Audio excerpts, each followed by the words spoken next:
सभी मेरे पीजीटी के साथियों को मेरा नमस्कार। साथियों, लगातार आप एक क्वेश्चन मुझसे पूछ रहे हैं और क्वेश्चन क्या है मैं आपको बता देता हूं कि सर कौन कौन से टॉपिक्स जो हैं वो इम्पोर्टेंट हैं, ज़रा टॉपिक मुझे बता दीजिए। हालांकि मैंने वीडियोस बनाई थी इस पर, लेकिन बार बार रिक्वेस्ट आ रही है कि सर टॉपिक्स बता दीजिए। तो मैंने कुछ टॉपिक्स वाकई में जो पेपर में ज़्यादा आए हैं उन पे फोकस किया। देखिए, आप तैयारी तो पूरी कर रहे हैं, ये मुझे पता है, लगे हुए हैं। जो मेरे टेलीग्राम पर ग्रुप बना हुआ है उसमें सभी लोग देख रहे हैं कि बहुत अच्छी तैयारी कर रहे हैं, बहुत बच्चे जोर शोर से लगे हुए हैं। तो उनके लिए मैं ईश्वर से कामना करूंगा कि उनका सिलेक्शन हो। तो मैं आपको एक चीज़ बता देता हूं कि कौन कौन से टॉपिक्स आपको फोकस करने हैं जो एग्जाम से पहले आपको देख करके जाने ही हैं, मतलब उन पे विशेष ध्यान देना है। तो मान के चलिए कि उन टॉपिक से क्वेश्चन 101% आ ही जाता है। यानी क्वेश्चन का पैटर्न कोई भी हो, लेकिन क्वेश्चन मान के चलिए आपको मिल जाता है, उस कैटेगरी से क्वेश्चन रिलेटेड मिलता है। ये आप लोगों ने भी अनुभव किया होगा, क्योंकि आप लोगों के पास सैंपल पेपर्स भी हम देख रहे हैं लगातार। आप लोगों के पास मटेरियल है यार, कोई टेंशन वाली बात नहीं। लेकिन एक राज की बात आपको मैं बता दूं, बहुत ही इंपॉर्टेंट बात मैं आप तक पहुंचा दूं। देखिए क्या है कि केमिस्ट्री में हम लोग सब नए हैं, मैंने जो अनुभव किया है, लेकिन जो एक्सपर्ट हैं केमिस्ट्री के, वाकई में जिन्हें केमिस्ट्री का मास्टर बोलते हैं, वो आज भी हमारे पुराने लोग हैं। और जहां तक मेरा अनुभव यह कहता है कि इन लोगों ने जो किताबें पढ़ी हैं, जैसे पुरानी किताब आप 12th क्लास में जो यूपी बोर्ड में है, डॉक्टर के.एन. शर्मा की चलती, बाउंड्री एंड खन्ना की चलती, पी. बहादुर की चलती, ये बड़ा फेमस किताबें हैं, जानते होंगे आप लोग। और जो सीबीएसई की किताबें हैं, एनसीईआरटी उसमें मेन है, बाकी बहुत सारी सब जितनी भी रेफरेंस बुक हैं। तो मैं ये मानता हूं कि जो पुराने लोग हैं वो यूपी बोर्ड की किताब को बहुत टच करते होंगे। और बहुत टच करने का रीजन ही यही है कि हाइपो हर बार रखा हुआ मिलता है पेपर में। देख लीजिए आप, हाइपो पे क्वेश्चन बना हुआ मिलेगा, पक्का है बिल्कुल। इस तरीके से जैसे प्लास्टर ऑफ पेरिस है, ये यूपी बोर्ड का बड़ा पेट क्वेश्चन माना जाता है, रखा मिलेगा आपको, है ना। इसी तरीके से NaOH का जो प्रोसेस है, Na2CO3 का जो प्रोसेस है, जो सोडा एस का क्वेश्चन है, कास्टनर केल्नर सेल है, ये आखिरकार आया कहां से, ये सब यूपी बोर्ड में मुझे खूब कस के पढ़ाया जाता था। रिडॉक्स चैप्टर पे खूब फोकस, ऑक्सीडेशन स्टेट पे टीचर मेरे डंडा बजाते थे कि अरे यार नहीं, इसमें पढ़ो। तो ये यूपी बोर्ड के टीचरों पे हमें ध्यान देना पड़ेगा, मतलब उनके माइंड को पिकअप करना पड़ेगा। तो मैंने तो पिकअप किया साहब, और मुझे फायदा हुआ, तो आप भी इस बात को भूलिए नहीं। तो उसी सब चीजों को नजर में रखते हुए मैंने कुछ पॉइंट टॉपिक वाइज बनाए हुए हैं। इन टॉपिक्स को आप जरूर जाने से पहले, पेपर में जाने से पहले देख लीजिएगा टॉपिक्स क्या क्या मैंने सेलेक्ट किए हैं। देखिए, चैप्टर वाइज चलूंगा तो आप ध्यान से नोट करते जाइए। मैंने कहीं लिखा नहीं, लेकिन एक पन्ने पे जरूर लिख रखा है मैंने।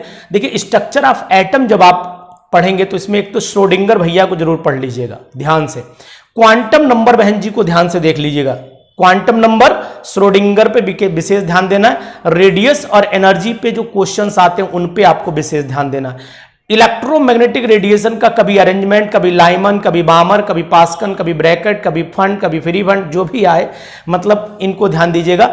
डी ब्रॉगलीज पे और इलेक्ट्रॉन की फिलिंग ऑर्बिटल में कैसे होती है, यानी कहने का मतलब इलेक्ट्रॉन कैसे फिल किए जाते हैं।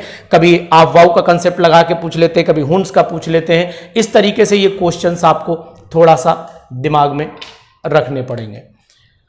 तो स्ट्रक्चर ऑफ एटम पे ये बात आप ध्यान रखिएगा। पीरियोडिक टेबल दूसरा चैप्टर है, पीरियोडिक टेबल में पूरा डिटेल लेकर के चल रहा हूं, इसलिए लाइन पे बने रहिएगा, पूरी वीडियो में ध्यान से बने रहिएगा। Arrangement on the basis of number of property, जैसे electron negativity, electron affinity, hydration energy या फिर लैटिस एनर्जी, इन पे अरेंजमेंट और एक्सेप्शनल केसेस जो भी हैं उनको भी आप ध्यान दे लीजिएगा, उनको भी बड़ा माइंड में फोकस कर लीजिएगा।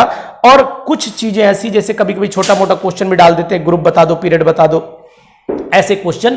कौन आखिरी एलिमेंट रेडियो एक्टिव है, इस बात पे भी फोकस कर लीजिएगा पीरियोडिक टेबल में खासकर, ये बात मेरी ध्यान रखिएगा। उसके बाद केमिकल बॉन्ड, ये देखिए पढ़ाई आप पूरी कर रहे हैं, इन चलते चलते ये टॉपिक देखने हैं आपको। एक तो केमिकल बॉन्डिंग में आना, तो लैटिस एनर्जी, हाइड्रेशन एनर्जी और फजान रूल, इन पे आप ध्यान देना बहुत कस के, ठीक है ना। हाइब्रिडाइजेशन का कोई भी कंसेप्ट छूटना नहीं चाहिए हाथ से। और जो एमओटी और वैलेंस बॉन्ड थ्योरी है, इसमें अरेंजमेंट नहीं छूटना चाहिए। जैसे एमओटी का अधिकतर क्वेश्चन आपने O2 पॉजिटिव, O2 का बॉन्ड ऑर्डर या CO का बॉन्ड ऑर्डर, CN का बॉन्ड ऑर्डर, ये जैसे क्वेश्चन जो हैं अरेंजमेंट इनका वैलेंस बॉन्ड थ्योरी के हिसाब से कौन डाया है कौन पैरामैग्नेटिक है, ये सब डाइपोल मूवमेंट पे जरा ध्यान दीजिएगा। और यहीं पर मैं मॉलिक्यूलर प्रॉपर्टीज पर भी फोकस कर दे रहा हूं कि पैरा कोर पे भी विशेष ध्यान देना, पैरा कोर पे और फेज रूल पे, यानी ये मॉलिक्यूलर प्रॉपर्टीज हैं जो फिजिकल प्रॉपर्टीज में आती है। तो phase rule is equal to F is equal to C minus P+2 जो होता है, उसमें जो 1 कंपोनेंट सिस्टम, 2 कंपोनेंट सिस्टम, उसमें यूटेक्टिक पॉइंट है आपका, है ना, ट्रिपल पॉइंट है, ये सब चीजें ध्यान से पढ़ लीजिएगा। ये आपको मैंने इसलिए बता रहा हूं। और विस्कोसिटी और वेपर डेंसिटी और आपका वेपोराइजेशन, इन 3 चीजों पर भी विशेष ध्यान दीजिएगा। ये पढ़ना है, पढ़ के जाना है, बाकी सब पढ़ते रहिए आप, कोई दिक्कत नहीं। ये बल्क ऑफ अमाउंट है जो नंबर देगा आपको। अनुज सर की बात याद रखना, पेपर दे के आना, पेपर पलटना, तो आपको बहुत कुछ मिलेगा, ये मेरा आपसे वादा है। उसके बाद मॉलिक्यूलर प्रॉपर्टीज के बाद हम लोग गैसियस स्टेट पे आते हैं। काइनेटिक थ्योरी ऑफ गैसेस पे क्वेश्चन, वैंडरवाल गैस इक्वेशन पे क्वेश्चन, वैंडरवाल गैस इक्वेशन खूब आती है, किसी भी फॉर्म में आती है। और उसके बाद इसमें ए और बी की वैल्यूज निकालने के लिए आ जाती हैं। ये मैंने सब एक बनाया है पैटर्न, वही मैं आप तक पहुंचा रहा हूं। हालांकि मैंने बहुत बार इस चीज पे रिसर्च की है, तो आखिरी बार मैं बोल रहा हूं, इसके बाद मैं टेस्ट सीरीज ही शुरू करूंगा, तो आप नोट जरूर करते रहिए। थर्मोडायनेमिक्स में क्लेसियस क्लेप्रियन बिल्कुल रट लीजिएगा जैसे चाहें, गिब्स हेल्महोल्ट्ज इक्वेशन रट लीजिएगा, एंट्रोपी कंसेप्ट, हेस लॉ और फर्स्ट लॉ पे न्यूमेरिकल, डेल्टा एच और डेल्टा एस में आपने देखा हो कभी डेल्टा एच पॉजिटिव हो जाता है, कभी डेल्टा एस नेगेटिव हो जाता है। इस पे बेस जो कंसेप्ट होते हैं इनको भी ध्यान से याद कर लेना कि हाई टेम्परेचर पर स्पॉन्टेनियस होगी, नॉन स्पॉन्टेनियस होगी, और एक जूल थॉम्सन इफेक्ट। एक बात मैं आपको बता दूं, बहुत ही इंपॉर्टेंट बात है, कोई भी टीचर कोई बात बताए तो उसको ध्यान से सुनना चाहिए। कारण सिर्फ ये है, ये उसका तजुर्बा होता है। मेरा तजुर्बा क्या है, आप इस पे एग्री हो या नहीं हो मुझे नहीं पता, लेकिन मेरा तजुर्बा है। मुझे कुछ चीज़ें ऐसी थी पढ़ते समय, और आज भी ऐसा है, ऐसा नहीं कि मैं बहुत बड़ा विद्वान हो गया हूँ, कुछ चीज़ें ऐसी हैं जो याद दिमाग में रुकती नहीं। मतलब कंसेप्ट क्लियर है या नहीं है, तो 10-5 क्वेश्चन ऐसे फंसते थे हमेशा जिन्हें रटना ही पड़ता था। तो मैं तो कहता हूँ कौन सी हमें जाकर मार रिसर्च करनी है। देखिए ज़्यादा आपने देखा होगा, ज़्यादा विद्वान लोग भी कभी कभी पीछे रह जाते हैं, क्योंकि वो रिसर्च में ही पड़े रहते हैं, यार ये हुआ कैसे, तो वो हुआ कैसे ढूंढते रहते हैं बेचारे, एक ही क्वेश्चन में हुआ कैसे हो जाता है उनका। तो अब आपको मैं बता दूं कुछ चीजें जो आपसे क्लियर ना हो पाए, कंसेप्ट क्लियर ना हो पाए, तो दोस्तों मेरी बात याद रखना कि जैसे अगर आपको फेज रूल है, पैराकोर है ना, और कुछ ऐसे कंपाउंड है जहां पर दिक्कत आपको आ रही हो, तो ब्रैक्स इक्वेशन है, ये रट डालो, इन पे कंसेप्ट कुछ 10-5 रट लो। क्वेश्चन फंस गया तो कर देंगे, नहीं तो कोई बात नहीं। क्योंकि मैं आपको एक सलाह दे दूं, सिलेक्शन होने के बाद जब कॉलेज में पहुंच जाओगे, कोई नहीं पूछने वाला कैसे आए, बस बात खत्म हो गई। अरे तुमसे कौन सा वहां जाके दोबारा कोई टेस्ट लेने वाला है। जैसे डॉक्टर के यहाँ जब इलाज कराने जाते हो तो उससे ये थोड़ा पूछते हो सबसे पहले कि सर ये बताइए कि आपका सिलेक्शन कैसे हुआ था MBBS में, तभी दवा लेंगे, उससे पहले दवा नहीं लेंगे आपसे। पूछता है ना कोई नहीं पूछता है। आपका सिलेक्शन हो जाएगा, वाई आपकी हो जाएगी। आपको चाहे पैराकोर आता था या नहीं आता था, मैंने क्वेश्चन सही कर दिया क्योंकि मुझे याद था, मुझे फेज रूल रटा हुआ था, मैंने लिख दिया, मुझे याद था, मुझे पता था कि स्टेरॉइड अल्कोलॉइड में ये रिएक्शन मुझे रटी हुई थी, यार कैसे हुई भगवान जाने, मुझे पता नहीं। तो ये कुछ कंसेप्ट मैं सबके लिए नहीं कह रहा हूं, तो ज्यादा रिसर्च के चक्कर में ना फंस जाना। रिसर्च नहीं करने जा रहे हो, पीजीटी का पेपर देने जा रहे हो। अगर जेआरएफ का पेपर देने जा रहे होते और आप रिसर्च में जा रहे हो तो मैं कहता जरूर एक एक क्वेश्चन पे दांव लगा दो, पूरा जीवन बिता दो, कोई बात नहीं। लेकिन यहाँ मैं जीवन नहीं बितवाऊंगा। मैं तो ये कहूंगा कि जो कंसेप्ट में जरा सा कंफ्यूजन लगे, समय यार मत खराब करो, मुश्किल से 15-20 दिन बचे, फटाक से उसे कंसेप्ट को याद कर डालो, खत्म करो बात को। बात मेरी गांठ में बांध कर रखना, ये काम आएगी बहुत। केमिकल और आयनिक इक्विलिब्रियम में एक तो ली चैटलियर प्रिंसिपल याद रख लेना। ली चैटलियर प्रिंसिपल के बाद केपी केसी पे जहां डेल्टा एन की वैल्यू वेरी करती, कभी 0 हो जाती, कभी 1 हो जाती, इस पे न्यूमेरिकल आया है। पीएच वैल्यू पे बहुत क्वेश्चन आता है, जिसमें 10⁻⁻8 मोलर एक्वा सोल्यूशन HCl आपने अक्सर देख ही लिया होगा। हेंडरसन हेसलवॉक इक्वेशन जो बफर सॉल्यूशन की है उसकी खूब आती है, और कौन सा बफर बनेगा नहीं बनेगा इस पे भी आप ध्यान दीजिएगा। और सॉल्ट हाइड्रोलिसिस में जो कंसेप्ट है KH, KW, KA, KB के ऊपर उनके जो फार्मूले हैं उनको आप विशेष तौर से ध्यान दीजिएगा। तो ये बात आप मेरी गांठ में बांध लीजिए, जो कंसेप्ट बता रहा हूं एक एक बिल्कुल ऐसी बात आपको बता रहा हूं जो बहुत मुश्किल से लोग आपको बताएंगे। कोई सिलेक्शन हर कोई चाहता है, लेकिन उसके बाद बताना कुछ नहीं चाहता, क्योंकि वो चाहता कि यार मैं ही राजा हो जाऊं। मैं तो चाहता हूं मेरे दुनिया का हर आदमी राजा हो जाए। मेरा दोस्त भी जो मेरे पढ़ रहे हैं, मेरे 104, 5, 10 स्टूडेंट हैं, वो सभी मेरे राजा बन जाएं। तो जो रेडॉक्स इसके बाद है, रेडॉक्स में आपको एक्सेप्शनल ऑक्सीडेशन स्टेट ये क्यों देते हैं? क्योंकि ये यूपी बोर्ड की किताबों में है। आप इस अगर यूपी पीजीटी की तैयारी में कर रहे हैं तो फिर यूपी की किताब को भी थोड़ा फोकस कर लीजिएगा। पुरानी किताबों को, जैसे मैंने नाम बताया, के एन शर्मा, वाउंटर खन्ना और पी बहादुर की किताब देख लीजिएगा, क्योंकि पुराने लोग ही इन्वॉल्व होते हैं, क्योंकि जो हमारे एक्सपर्ट हैं वो अधिकतर ओल्ड एज ही हैं। तो इसका मतलब यही होता है कि वो पुरानी किताबों को जरूर रिफर करते होंगे। ये बात मेरी गांठ बांध लीजिएगा। Exceptional oxidation state, types of reaction आपने देखा डाल देते हैं। डिस्प्लेसमेंट रिएक्शन है, सब्स्टिट्यूशन रिएक्शन है, इलेक्ट्रोफिलिक सब्स्टिट्यूशन रिएक्शन है, इस टाइप से जो है उसको आप ध्यान दीजिएगा। इस बात का आप फोकस जरूर करिएगा। अब मैं आपको ये बता देता हूं कि नेक्स्ट है एस ब्लॉक। एस ब्लॉक में तो हाइड्रोजन में आप फिक्स प्रॉपर्टी, बॉइलिंग पॉइंट यानी हैवी वाटर का बॉइलिंग पॉइंट देख लेना, D2O जिसे बोलते हैं आप। उसके बाद हाइड्रोजन में आर्थो पैरा हाइड्रोजन देख लीजिएगा। हाइड्रोजन की कुछ प्रॉपर्टीज होती हैं, हाइड्रोजन फ्यूल की तरह यूज होता है। कुछ प्रॉपर्टीज हाइड्रोजन की फिक्स होती हैं, उनको याद कर लीजिएगा, वो पूछी जाती है। अरेंजमेंट इसमें जरूर ध्यान रखना। अरेंजमेंट में आपको मैं बता दूं, एक तो हाइपो भैया को जरूर ध्यान रखना, खूब दिया जाता है। ये कारण वही है कि हाइपो नहीं पढ़ा होगा सीबीएसई में, आपने नहीं पढ़ा होगा आईएससी में, हाइपो यूपी बोर्ड में ही पढ़ाया जाता था। ये मुझे खूब याद है, इसलिए हाइपो बीएससी में पढ़ाया जाता था, इसलिए मुझे याद है। कार्बोनेट, सल्फेट, हाइड्रोक्साइड, क्लोराइड, इनका अरेंजमेंट, सॉलेबिलिटी का अरेंजमेंट, थर्मल स्टेबिलिटी का अरेंजमेंट ध्यान से पढ़ लीजिएगा, क्वेश्चन आना ही है, पक्का है बिल्कुल। पी ब्लॉक में चले जाइएगा तो एसिडिक बेसिक कैरेक्टर का अरेंजमेंट पढ़ लीजिएगा। और कैटालिस्ट का मैन्युफैक्चर, एक तो जैसे H2SO4 का मैन्युफैक्चर है, इस तरीके से बहुत सारे मैन्युफैक्चर में आपको एक हिंट देता चल रहा हूं। कैटालिस्ट है, उसको पढ़ना, कहाँ कैटालिस्ट अप्लाई। तो फेवरेबल कंडीशंस क्या होती हैं, ली चैटलियर प्रिंसिपल लगा करके कि बताइए अमोनिया ज़्यादा बनानी है तो फिर क्या कंडीशंस होंगी, इसके अकॉर्डिंग। और ऑक्सीडेशन, ऑक्सो एसिड जो है वो फास्फोरस, क्लोरीन और सल्फर के याद कर लेना। इन्हीं के ऊपर एसिडिक बेसिक करेक्टर, इन्हीं के ऊपर कि ये मोनोप्रोटिक है, डाइप्रोटिक है, इस चीज़ को भी ध्यान रखना। और नोबल गैसेस में जितने भी स्ट्रक्चर हैं, XCO3, XCF2, XCF4, इनकी ज्योमेट्री याद रखना, इनमें हाइब्रिडाइजेशन याद रखना और इसमें एंगल याद रखना। ये चीजें आपको याद रखनी पड़ेंगी। ये वो चीजें हैं जो फोकस करके जानी है पेपर से पहले भाइयों। मैं ये नहीं कह रहा इतना ही पढ़ लेना, पढ़ तो आप बहुत रहे, मुझे पता है यार। मैं 104 मेंबर मेरे से जुड़े हुए हैं, सब लगातार लगे हैं, पूरा धुआंधार लगे हुए हैं, बहुत बढ़िया बात है। लेकिन इन चीजों को चलते चलते देख लेना, मेरा नाम याद रखेंगे आप।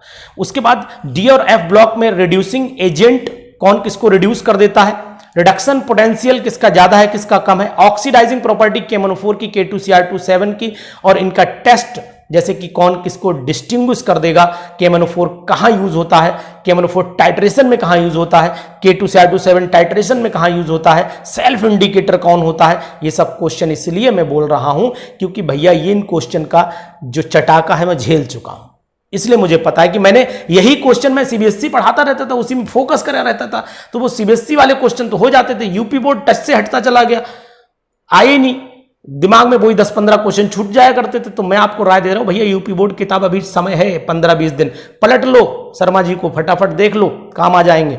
इसके बाद लेंथेनॉइड में एक्सेप्शन देख लेना और एक्टिनॉइड में ऑक्सीडेशन स्टेट देख लेना। लेंथेनॉइड में एक्सेप्शन का मतलब है कि जो LaOH का whole thrice is more basic than, इस टाइप के जो क्वेश्चंस हैं उन पे जरा फोकस कर लीजिएगा, आपके बहुत काम आएंगे। इसमें एक मिक्स्ड मेटल है, मिक्स्ड मेटल एलॉय जो होता है वो खूब पूछा जाता है, ध्यान रखना। इसके बाद कोऑर्डिनेशन केमिस्ट्री में आ जाइएगा, आइसोमेरिज्म पे ध्यान देना है आपको। IUPAC का एक नाम अक्सर आता है, क्रिस्टल फील्ड थ्योरी में डेल्टा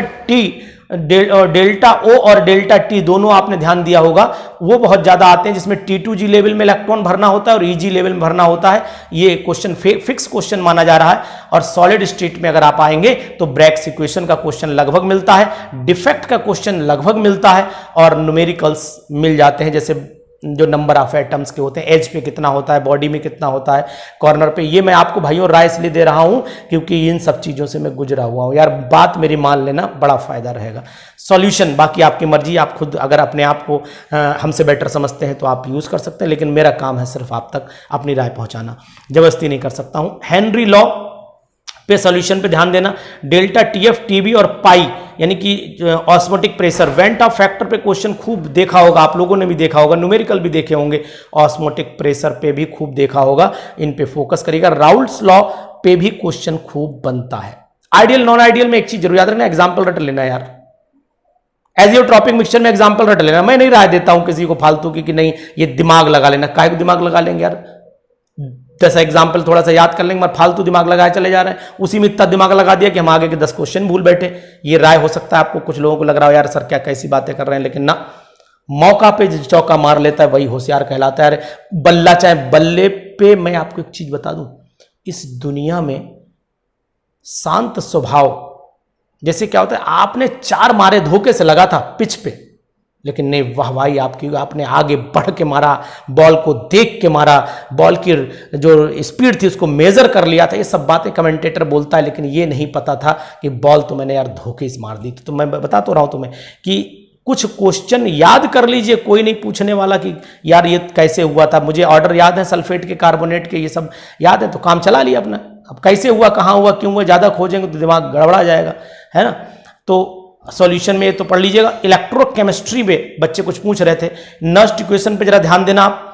ईएमएफ और इलेक्ट्रोड पोटेंशियल पे ध्यान दीजिएगा। Delta G not is equal to minus NF E not cell पे क्वेश्चन आता है, और उसी का जो लॉग केसी का कंसेप्ट है, आरटी लॉग केसी का कंसेप्ट है, उस पे क्वेश्चन। कंडक्टेंस, स्पेसिफिक कंडक्टेंस पे क्वेश्चन आता है, प्राइमरी सेकेंडरी सेल पे क्वेश्चन आता है।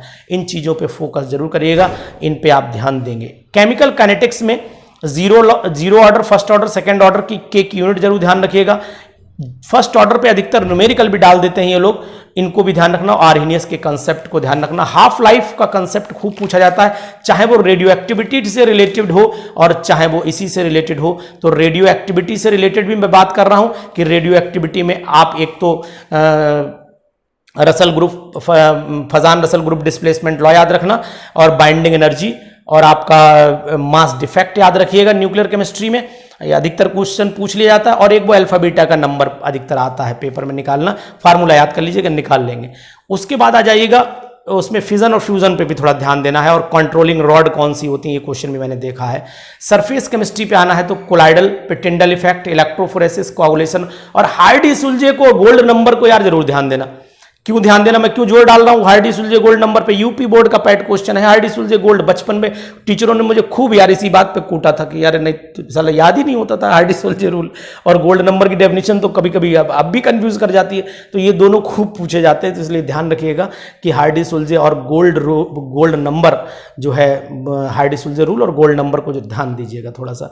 टिंडल इफेक्ट, बाकी प्रॉपर्टीज आप पढ़ ही लेंगे, कोई दिक्कत नहीं। कलर स्काई क्यों होता है ये सब पता है आपको, बताने की जरूरत नहीं है। कैटालिस्ट में ZSM-5 फोकस करना है एनसीईआरटी पे, और मिसल ये भी एनसीईआरटी से पढ़ लेना, बचेगा नहीं, क्वेश्चन मिल जाएगा। मेटलर्जी में आप एक तो और पढ़ लेना ध्यान से, उनके फार्मूले, एलॉय पढ़ लेना, 10-15 एलॉय बिल्कुल रटी लेना, जैसे जर्मन सिल्वर है, ब्रास है, ब्रॉन्ज है, बेल मेटल है, टाइप मेटल है, गन मेटल है, ये सब ड्यूराल्यूमिन है, ये सब याद कर लेना, मिल जाएगा। उसके बाद आपको बता दूं इनमें कौन किसको रिड्यूस कर सकता है, बढ़िया कौन है उसको याद कर लीजिएगा। उसके बाद इलेक्ट्रोलिसिस किसकी हो जाती है, कौन किस मेथड से एक्सट्रैक्ट कर लेते हैं, वो रोस्टिंग कैल्सिनेशन में थोड़ा डिफरेंस पढ़ लीजिएगा। ब्लास्ट फर्नेस की जो कैटेगरीज बाय रिएक्शन है उनको पढ़ लीजिएगा। ये मैंने कुछ सिलेक्शन किया इनऑर्गेनिक केमिस्ट्री और फिजिकल से। अब ऑर्गेनिक में पहले मैं बता दूं आपको सम बेसिक कंसेप्ट में, एक तो आप cation, carbocation, carbanion, inductive effect, electromeric effect, resonance, mesomeric effect और टाइप्स ऑफ रिएक्शंस, इनको कतई छोड़ना नहीं, जैसे चाहे वैसे पढ़ डालना इनको। उसके बाद एल्केन पे कितना फोकस करना है, एल्केन में एक तो बेयर स्ट्रेन थ्योरी खूब जम के एक बार पढ़ लीजिएगा, ठीक है। अब समय नहीं बहुत ज्यादा, मैं अब क्वेश्चन करवाऊंगा, टेस्ट सीरीज लेकर के आऊंगा, इसलिए अब इन टॉपिक्स पे ज्यादा समय नहीं खराब करूंगा।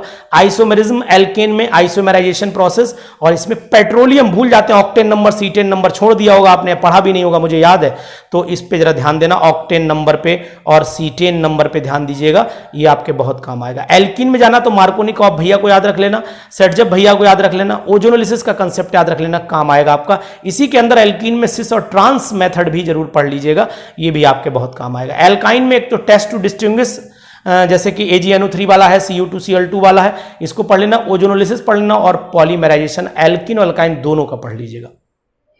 एरोमेटिक हाइड्रोकार्बन्स पे आ जाइए, तो बेंजीन में जब आप जाएंगे तो इसकी electrophilic name reaction ortho para position क्या होती है, इनकी रिएक्शंस ध्यान रखिएगा, और इसमें ऑक्सीडेशन बेंजीन का जरा फोकस कर लेना, जहां पर आपने देखा होगा मैलिक एनहाइड्राइड बनता है, वो चीज ध्यान रखिएगा। बेंजीन में जो इनके डेरिवेटिव है, जैसे टॉलिन की कुछ फिक्स प्रॉपर्टी है, कहां पर अटैक बेंजीन में होता है, कहां टॉलिन वाले एल्काइल ग्रुप में हो जाता है। क्लोरोबेंजीन में कुछ अच्छी रिएक्शन, नाइट्रोबेंजीन में, बेंजीन सल्फोनिक एसिड में, और बीडीसी में जरा फोकस करना चलते चलते। आप बीडीसी को तो खूब ही फोकस कर लेना और टॉलिन को भी फोकस कर लेना। टॉलिन बहन जी और बीडीसी भैया को भूलना नहीं, ध्यान रखिएगा। नेम, अब पूरी ऑर्गेनिक केमिस्ट्री एक साथ बोल रहा हूं। एक तो नेम रिएक्शन, कहीं मत जाना, परेशान मत होना। मैंने आपको एक पीडीएफ भेजी थी नेम रिएक्शन की, उसको पढ़ डालिएगा, कोई ना कोई नेम रिएक्शन मिल जाएगी आपको। 100% श्योर है कि नेम रिएक्शन मिलना ही मिलना है, कोई ना कोई आती ही है। अब कन्वर्जन कंसेप्ट याद रखना, जैसे कि सीएन में जब एसिडिक वाटर डालते हैं, एसिडिफाइड वाटर, तो COOH बनता है ना, और बेसिक मीडियम में जब कराते हैं तो CONH2 बन जाता है। टॉलिन जो है उसका अगर CrO3 डाल देते हैं, है ना, तो फिर एल्डिहाइड बन जाता है। इस तरीके से कुछ कंसेप्ट होते हैं, उनको कन्वर्जन के कंसेप्ट। अगर कन्वर्जन कंसेप्ट में कोई दिक्कत आ रही तो मेरी 12th क्लास की जो वीडियोज मैंने पढ़ाई थी बच्चों को, वो जरूर देख लीजिएगा, आपको मदद मिल जाएगी कन्वर्जन कंसेप्ट में, ट्रिक आपको मिल जाएंगे। वैसे आप खुद टीचर हैं, आप खुद मैच्योर हैं, पढ़ते हैं, कोई ऐसी बात नहीं है ना। आप अगर सीखना होता है तो दूसरों के आगे थोड़ा सा तो यार सरेंडर करना पड़ता है कि नहीं यार इससे सीखना है, तो ये ना समझना कि नहीं सर मैं भी 12th ही पढ़ाता हूँ इनकी, अगर 12th की वीडियो देखूंगा तो शर्म आ जाएगी। तो ऐसा जो सीखना, किसी अगर मुझे आज गधे से भी सीखने को मिले तो मैं सीख लेता हूँ। अगर गधा कोई ऐसा काम करता है, हरकत करता है तो मुझे अच्छा लगता है, तो मैं कहता हूँ नहीं यार ये काम सीखने वाला है। तो सीखना किसी से भी चाहिए, ये आदत होनी चाहिए, स्वभाव ऐसा होना चाहिए। मैं तो यार कुछ चीज़ों को बड़ा एक्सेप्ट करता हूँ कि जैसे मैंने देखा कि जीवन पर्यंत सचिन तेंदुलकर जी ने खेला है, तो मैंने उनका कभी भी डिस्प्यूट नहीं देखा। 99 पे हजारों बार आउट हो गए, कभी उन्होंने भी ये पलट के नहीं कहा यार मुझे मेरी बॉल ऐसी नहीं थी वैसी, मैं तो 1 रन मेरा, लोग लड़ जाए बल्ला लोगों ने चला दिए, लेकिन बंदे ने कभी कुछ बोला नहीं, क्योंकि वो बहुत आइडियल पर्सन रहा है, बहुत ही मतलब शांत स्वभाव का इंसान रहा है। तो लोग क्या कहते हैं इसकी बातें ना सुनना, लोगों के विचार क्या हैं ये मत सुनना, लेकिन जब पिच में उतरे हो तो बस ध्यान खेलने पे देना। यानी कि अगर पीजीटी के एग्जाम में उतरे हो तो ध्यान पढ़ाई पे देना।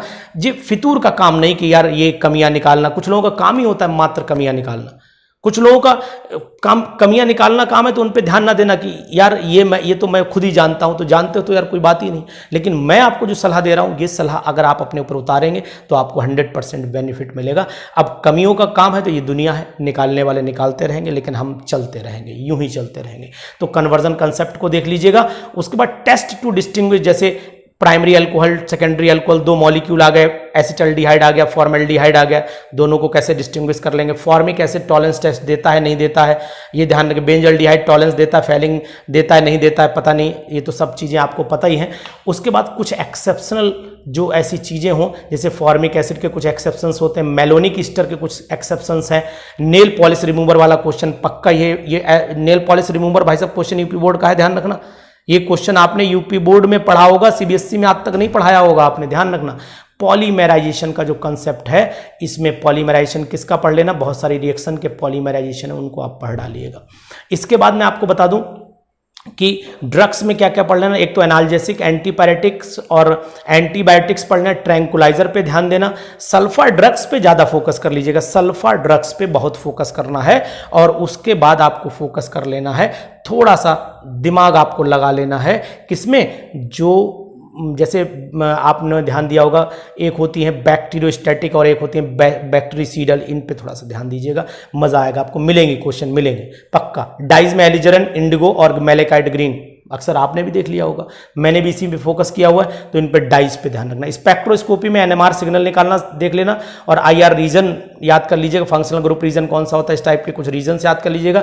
बाकी आप बहुत टेंशन लेने की जरूरत आपको नहीं है। स्पेक्ट्रोस्कोपी में 2 क्वेश्चन मान के चलेगा। एल्कोलॉइड्स की एक बार रीडिंग मार देना यार, एल्कोलॉइड्स, स्टेरॉइड्स और हार्मोन्स की एक बार रीडिंग मार देना, बहुत ज्यादा टेंशन आप ना लेना, क्योंकि 125 में से जैसे ही 100 की गिनती पार करोगे सिलेक्शन पक्का है, ठीक है, मान लेना। तो 100 का एक सैकड़ा मारना है, सेंचुरी मार के जाना है इस बार, कसम खा के जाना घर से कि सेंचुरी मार के आऊंगा इस बार, ठीक। मेरा आशीर्वाद है आपके साथ और ऊपर वाले की कृपा बनी रहेगी, सिलेक्शन आपका जरूर होगा, ठीक। एल्कोलॉइड्स और स्टेरॉइड्स, हार्मोन्स को एक बार रीड कर डालना, बहुत ज्यादा इस पे दिमाग मत लगाना। पॉलीन्यूक्लियर हाइड्रोकार्बन्स में आप ध्यान देना, नेफ्थलीन और नेफ्थलीन में तो पोजीशन का, अल्फा पोजीशन, बीटा पोजीशन की जो केमिकल रिएक्शंस हैं किसी किताब में मिल जाए तो पढ़ डाल लिएगा। और एंथ्रासीन में भी यही चीज़ पढ़िएगा कि इसमें और क्या चीज़ है। उसके बाद आपने, अगर मैं बात करूं एरोमेटिसिटी की, तो एरोमेटिसिटी में अगर मैं बात कर लूं थोड़ी सी, तो एक तो आप हकल्स रूल ध्यान रखना, एरोमेटिसिटी किस में है किस में नहीं, कौन एंटी एरोमेटिक है, इस टाइप की चीज़ें ध्यान रख लीजिएगा। एरोमेटिसिटी पे थोड़ा फोकस कर लीजिएगा, इस बात का भी आपको ध्यान रखना पड़ेगा। उसके बाद वाइटामिन्स, पता है वाइटामिन्स, पॉलीमर्स और केमिस्ट्री इन एवरीडे लाइफ, ये तीनों चैप्टर के लिए मैं सलाह दूंगा कि एनसीईआरटी पढ़ डालना। विटामिन्स में एक तो वाटर सॉल्युबल कौन सी होती हैं, इनसॉल्युबल कौन सी होती हैं, ए बी सी डी, जो भी विटामिन्स हैं उनके केमिकल नेम जरूर पढ़ लीजिएगा। किस विटामिन में कौन सा मेटल है इस बात को ध्यान रख लीजिएगा। किस बीमारी में कौन सी विटामिन डेफिशिएंसी डिजीज पढ़ लेना। पॉलीमर्स एनसीईआरटी का पूरा डिट्टो पढ़ लेना। पीएचवीबी पे विशेष ध्यान देना। ऐसा कौन सा सिंथेटिक पॉलीमर है जो हमारे एटमॉस्फेयर में डिस्ट्रॉय हो जाता है, ये इस बात का ध्यान रखना। नायलॉन 6 जरूर पढ़ लेना क्योंकि इस पे क्वेश्चन खूब आया है। नायलॉन 6 पे भी आया है, ब्यूना एस ब्यूना एन पे भी खूब क्वेश्चन आया है, नियोप्रीन क्लोरोप्रीन पे भी खूब क्वेश्चन आया है, नेचुरल रबर पे भी क्वेश्चन आया है, थर्मोप्लास्टिक थर्मोसेटिंग प्लास्टिक पे भी क्वेश्चन आया है। तो ये सब चीजें आपको, इसके लिए बाहर जाने की जरूरत नहीं है, इसके लिए एनसीईआरटी की किताब सफिशिएंट मानी जाएगी। तो मुझे जहां तक लगा, मैंने जहां तक समझा, मैंने कुछ टॉपिक्स, अगर बाई चांस कोई टॉपिक मिस कर गया हो मुझसे, जैसे मैंने मोल कंसेप्ट पे बहुत ध्यान नहीं दिया क्योंकि मोल कंसेप्ट पे लगभग सब टीचर जानते ही हैं, पढ़ाई देते हैं, तो ये मैंने कुछ चीज़ें पर्टिकुलर नोट की पहले आपके लिए, फिर आप तक मैंने ये चीज़ें पहुंचाई। टेस्ट सीरीज की शुरुआत 25 तारीख से कर रहा हूं, बने रहिएगा साथ। 2-2 चैप्टर, एक चैप्टर, जो मुझसे हो पाएंगे, जितना मदद आपसे हो पाएगी, बढ़िया से बढ़िया क्वेश्चन सेलेक्ट करके आप तक पहुंचाने की कोशिश करूंगा। तो मेरे इस वीडियो से आपको कितनी मदद मिली, कितने लोगों को, जो नए कैंडिडेट हैं, जो बेचारे एमएससी करके आए हैं, जिनके पास तजुर्बा कम है, जिनके पास अनुभव कम है, जिनके पास टीचिंग का अनुभव नहीं है, उन लोगों को जरूर मुझसे मदद मिलेगी। और जो लोग मेरे अनुभवी साथी हैं उनको भी एक सहारा जरूर मिल जाएगा, क्योंकि अनुभव एक ऐसी चीज़ है, experience is the best teacher. मैं ये मानता हूँ, आप भी मानते होंगे। आप जैसे क्लास में बच्चा घुसता है तो आप जज कर लेते हैं कि कितना बढ़िया ये पढ़ने में होगा, क्या इसका स्टाइल होगा, क्या ये ऐंठेगा नहीं ऐंठेगा, कैसे बिहेव करेगा। वैसे ही हम लोग भी आप में से एक हैं, हम कोई नए नहीं हैं, हम भी आप जैसे ही टीचर हैं। लेकिन बस ये है कि मुझे अच्छा लगता है आपको सलाह देना, क्योंकि आप मेरी सलाह को मानते हो। अदरवाइज़ अगर आप एक बार भी नेगलेक्ट करोगे तो फिर मैं हिम्मत भी नहीं जुटा पाऊंगा अपने अनुभव आपके साथ शेयर करने के लिए।